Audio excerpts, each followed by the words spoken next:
Hi, everyone. Welcome to this week's edition of Mindset Shifts and the What Ifs. I'm your host, Lauren Lefkowitz. I'm an executive coach, and I believe fine is a trap. And I work with executive and emerging executive women to help them escape the trap of being fine, which is actually just saying you're fine without actually being fine. Help them create the lives and careers that they actually freaking want. Welcome in tonight. If you are joining me from LinkedIn, Facebook, or YouTube, you will get to see me spin the wheel of chance, which will tell us what tonight's topic is. If you're joining from Instagram, and hi, Sue, I see you there, then I'll just tell you what shows up on the wheel. Instagram is not integrated with all of the other live stream platforms, so we don't get to be there. If you're in the chat with us today, say hello. Ask questions, feel free to participate in the conversation. I love a conversation where we're actually having a conversation, but I'm also just happy to talk. So here we are. I've got a hi from LinkedIn user. Not sure who you are, but that just means that you haven't given permission to restream, which is the service I'm using to tell us who you are. So glad to have you with us, and let's get right to it. We're going to spin the wheel like we do every week. Topic will come up, and that is the topic that I will talk about. Okay, cool. Let's get started here. Let me just find the wheel. And amazing. Okay, cool. Let's give it a spin.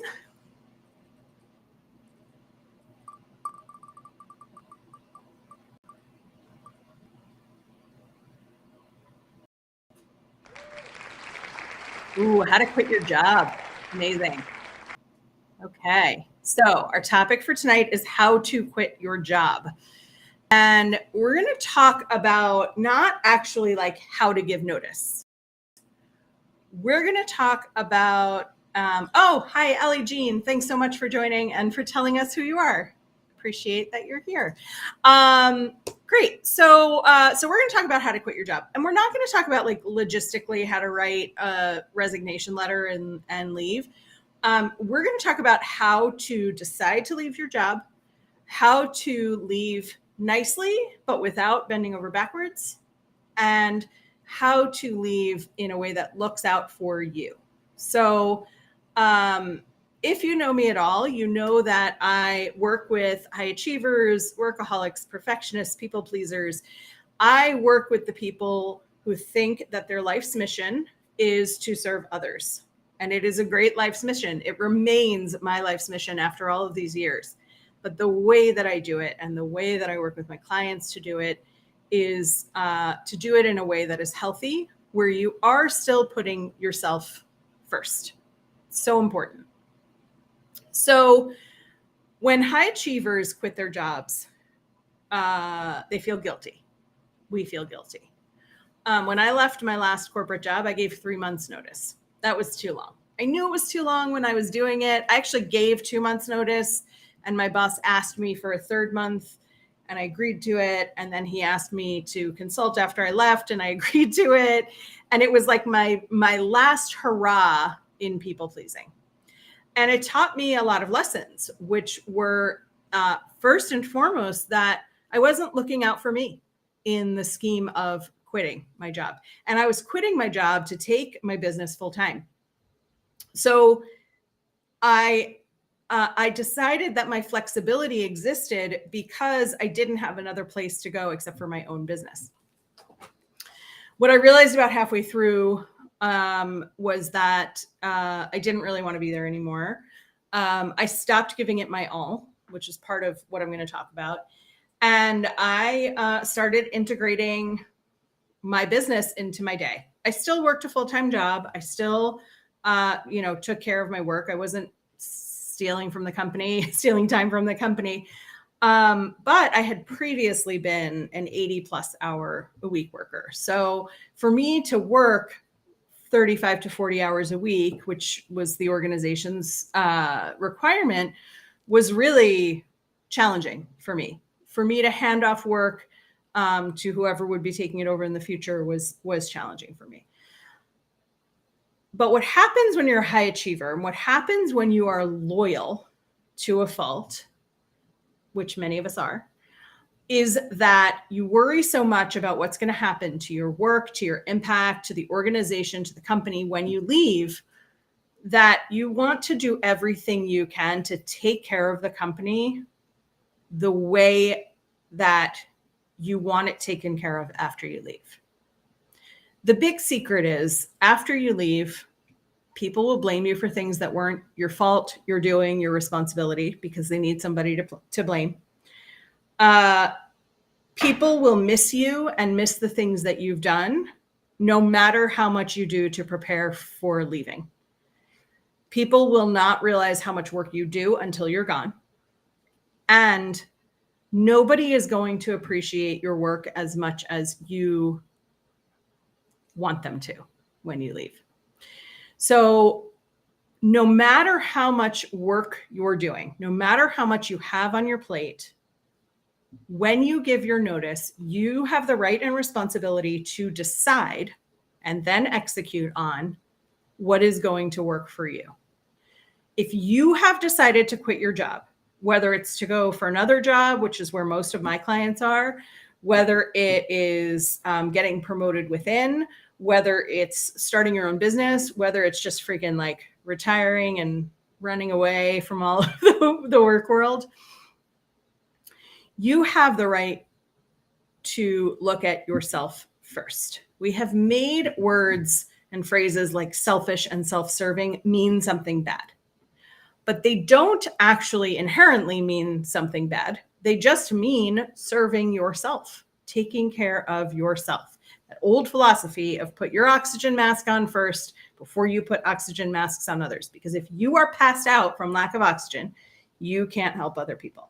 If you are out of energy from lack of giving yourself any attention, you will not be good for others. So when you are quitting your job, there is a reason you are quitting your job. Okay? You're not just like willy-nilly going to quit your job. You're either running away from something, could be a toxic environment, could be a bad manager, could be you've outgrown your position and there's just no more upward mobility for you, could be that you're underpaid, could be that a recruiter came in and found you and offered you something that was like really exciting, could be that you're relocating, right? There are a lot of reasons for us to quit jobs. But if you are quitting your job, you have decided to not work for that company anymore. And then you take this like big pause because you don't want to disappoint anybody. And you don't want anybody to be mad at you, right? Which is, so there's disappointment and anger that we worry will come from other people. And so we do some things to try to people please. We double down on work. We finish projects that were, not to be finished for several months out. We try to like rally everybody. We try to delegate all of our work and make sure it's all covered and all taken care of. We try to make sure to wrap up every loose end and inbox zero ourselves and pass on every bit of paperwork and every key and every password that we can think of. And we tend then to overwork and overcommit. So in the US, the standard for notice is 2 weeks. Some companies ask higher level folks for 4 weeks or 6 weeks. I don't think any of that is super unreasonable unless you're in a toxic environment, and then just like get out. You can do 2 weeks if you want, but like don't do any damage to yourself. Time for you to heal. And there's a lot of work goes into healing. And sometimes that work is on your own. Sometimes that work is with a therapist. Sometimes it's with a coach. Sometimes it's both. I have a couple of clients who have both a coach and a therapist. I have a coach and a therapist. And I think that, whatever way you need to heal things is important. So if you are in a toxic environment and you're like, Lauren, tell me how to quit. Do I have to give 2 weeks notice? I'm going to tell you no, unless you've signed some sort of contract agreement that says you will give 2 weeks notice. then you are bound to it. But other than that, you don't have to. It's just a sort of an industry standard to do so. When you are thinking about leaving, you want to think about what's next for you, right? Are you starting your own business and you have some flex? Are you going to another company and they want you to start the second you can? And what kind of break do you need in between? So you want to think about, let's say you've accepted a position with a new company and they want you to start in 3 weeks. Well, if you give your employer 2 weeks notice, that gives you 1 week off. And you want to think about, what does that 1 week do for you? And what does that 1 week do to you? And those are two different things. What that 1 week can do for you is give you a break, allow you to maybe take a vacation, clean out your closets, sleep for a whole week, like whatever it is that's going to serve you during that time. Take the week. If you cannot afford to take the week because you are a paycheck to paycheck person, then maybe you want to give 3 weeks notice, or maybe you want to ask the new company if you can start earlier.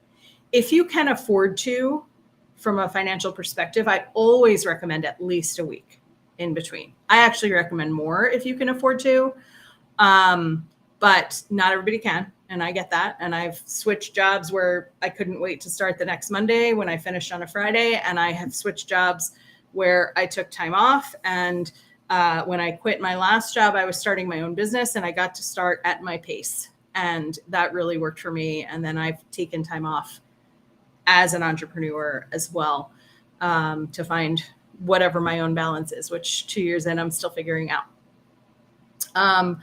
But you get to decide what that threshold is. You get to decide, because you're in control of you, how much time you're giving, how much notice you're giving, how hard you're going to work during that notice period, what your priorities are.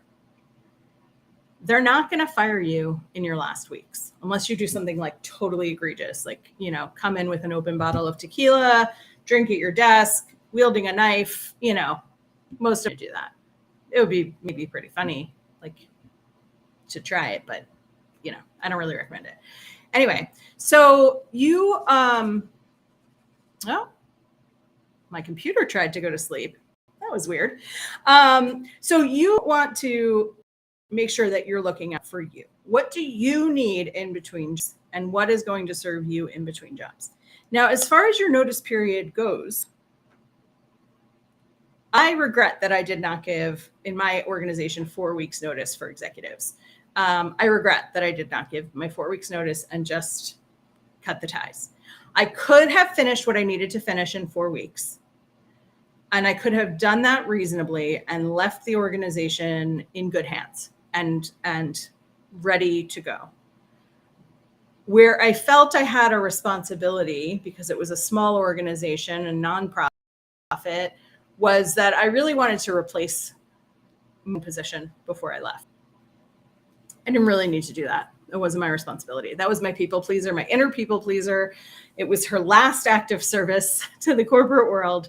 And she's quieter than she used to be. She's not silenced, and that's not the goal. We don't want to silence the insides of us. I've talked about our survival mechanisms before and the things that we do because we think we need to in order to serve the world or serve other people or take care of ourselves. And my people pleaser sometimes really does serve me well. And other times my people pleaser just like drags me back to the old days and has me doing too much. I catch myself faster though than I used to.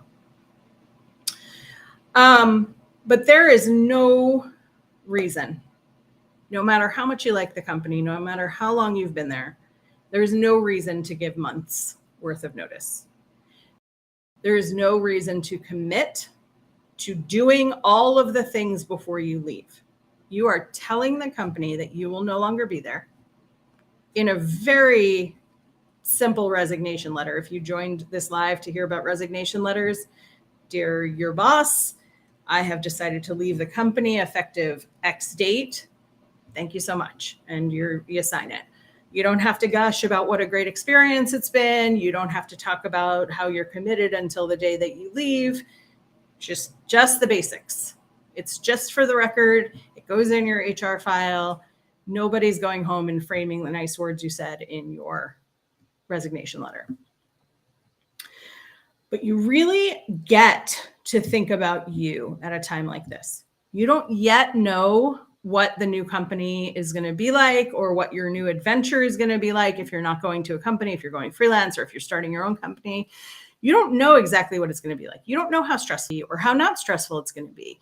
So you get to take some time to decompress, to take some time to really think about how do you want to step into this new role? And if you're running into the new role as you're running out of the old role and you haven't even taken the weekend, I have worked with clients who finished their work on Sunday night for a company they left on Friday because they have felt such a sense of responsibility. So how do you do this, right? How do you break away in a way that feels good and feels healthy for you? The first thing you have to do is notice, right? So I have this formula, pretty simple formula of notice, decide, do. We so often in our lives, we jump right to do. We jump right into reaction mode.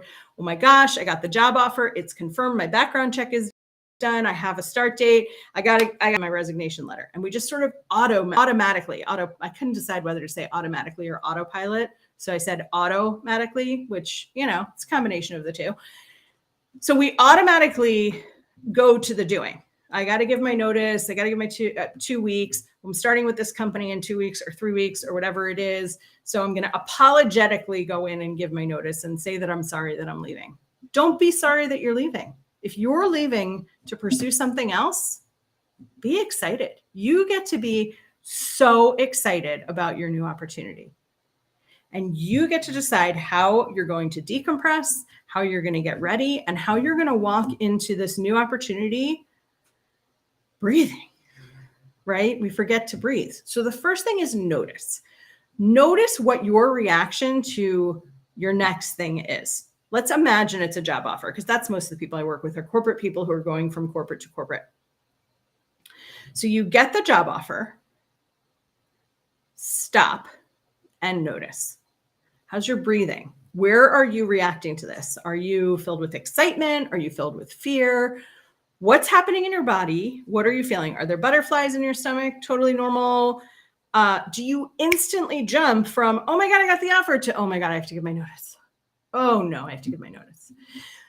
I don't want you to be jumping to the dread of giving your notice because you just got a job offer. Something amazing just happened for you. Nothing should bring that down. So I'm not telling you to walk into your boss's office and say, like, it's all over for you suckers, right? We don't have to be snotty about it, but you get to be excited that you're leaving.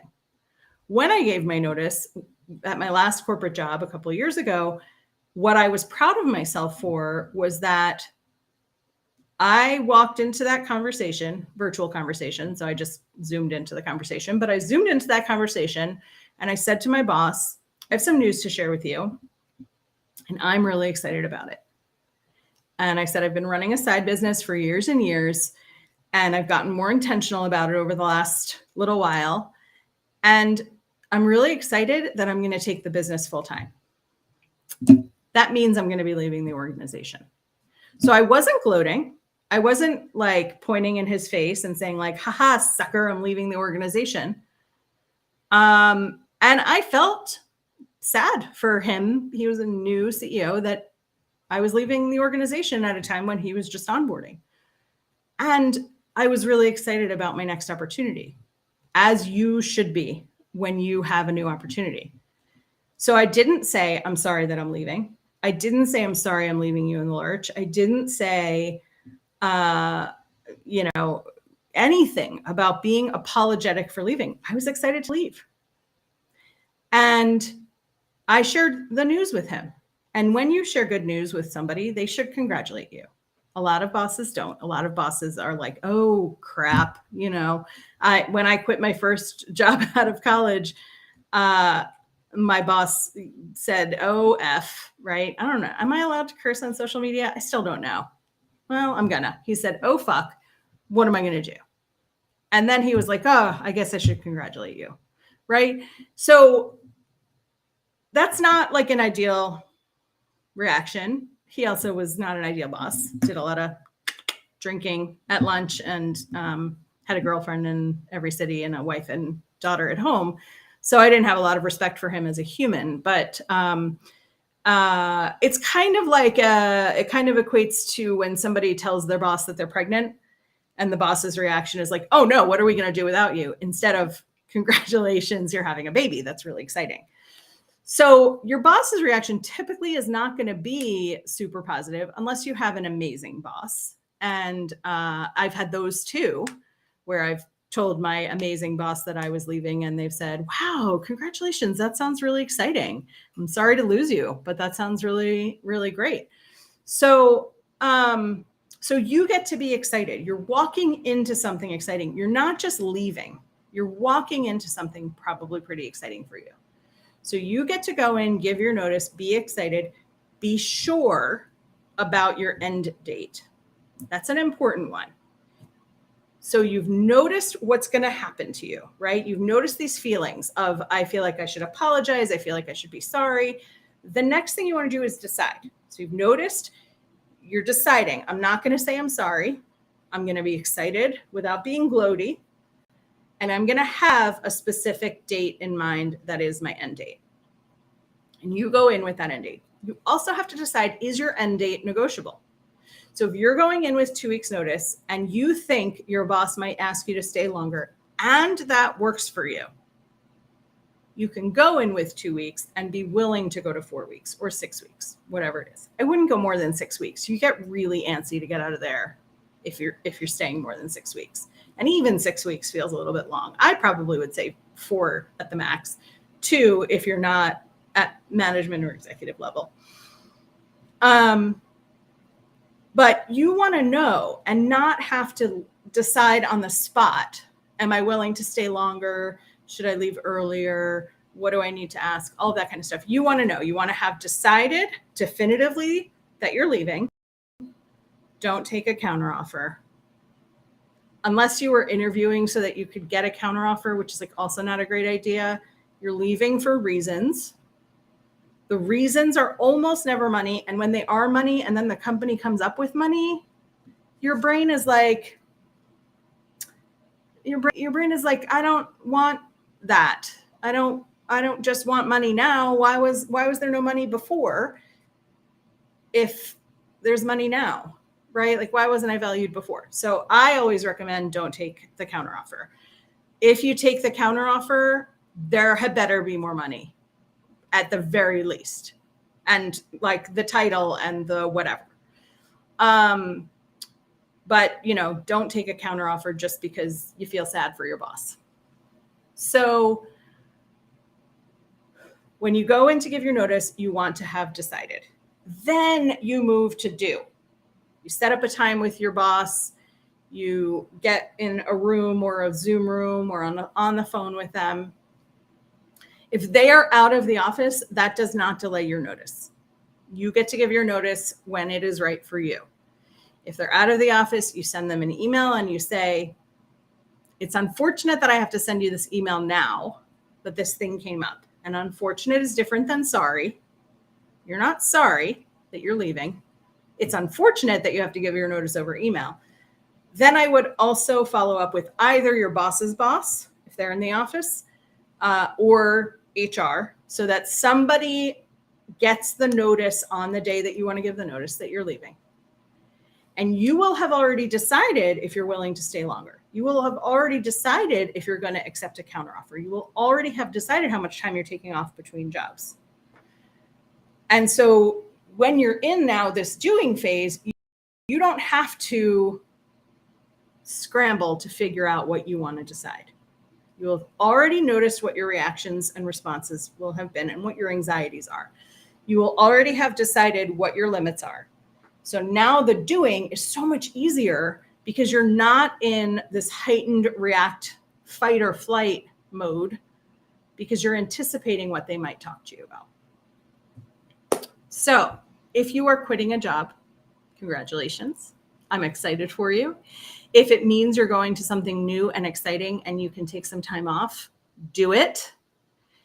And if you can't, at the very least, end on a Friday and really end. Don't take work home for the weekend, for that last weekend to jam it in. You do what you can do, and then you leave the organization or the company and breathe. At the very least, that Sunday before you start a new job, breathe. Do something fun and light and low pressure, and do something very specific to celebrate the fact that you've got a new opportunity.